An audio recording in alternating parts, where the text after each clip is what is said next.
তো বন্ধুরা রেডিমেডে চলে এসেছি, আজকে যাবো বর্ধমান। ঠিক আছে, বর্ধমান তো যাবোই, তার আগে তোমাদেরকে দেখিয়ে দেবো মায়ের মন্দিরে কতটা কী কাজ হয়েছে, মানে কতটা কী কাজ আগিয়েছে।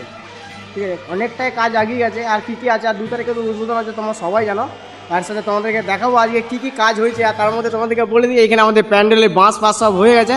তার মধ্যে মন্দিরের সব কাজই হয়ে গেছে। সব কাজ বলতে গেলে বক্স ফক্স লাগানো হয়ে গেছে। বক্স বলতে গেলে ঠাকুরতলায় যে হরিনাম ফরিনাম হবে ওই বক্স, তার মধ্যে এখানে যে যত কিছু অ্যালুমিনিয়ামের কাজ ছিল ওইগুলো হয়ে গেছে, রং ফং হয়ে গেছে। তোমরা দেখতেই পাচ্ছ এখানে বাঁশ ফাঁস। তার আগে আমি জুতোটা খুলে নিই, তারপর তোমাদেরকে ভেতরে গিয়ে দেখাচ্ছি ভেতরটা কেমন কি হয়েছে। তার মধ্যে এই হচ্ছে গেট। ঠিক আছে, গেটের সামনে দেখতে পাচ্ছি 4-5 জন বসে আছে। আর এই হচ্ছে মায়ের মন্দিরের স্থান, এখানে মানে ঠাকুরটা থাকবে। তারই সাথে এখানে দেখতে পাচ্ছ কালকে রাতে এই বক্সগুলো লাগানো হয়েছে। ঠিক আছে, কালকে সারা রাত বক্স হয়েছে। আর এই ছেলেটা, তারই সাথে এখানে মেয়েটা দেখতে পাচ্ছ, সব কমপ্লিট হয়ে গেছে মন্দিরে। আর কিছু কিছু কাজ আছে এখনো হয়নি, মানে যেহেতু এখন 1 সপ্তাহ দেরি আছে। তার মধ্যে আজকে আমাদের এখানে গাছ ফাছ নিয়ে আসা হয়েছে, ওইগুলো আজকে সাজানো হবে। তার সাথে আজকেও আবার রাত মাতুনি হবে, তোমরা দেখতে পাবে আজকে রাত মাতুনি ভিডিওটা।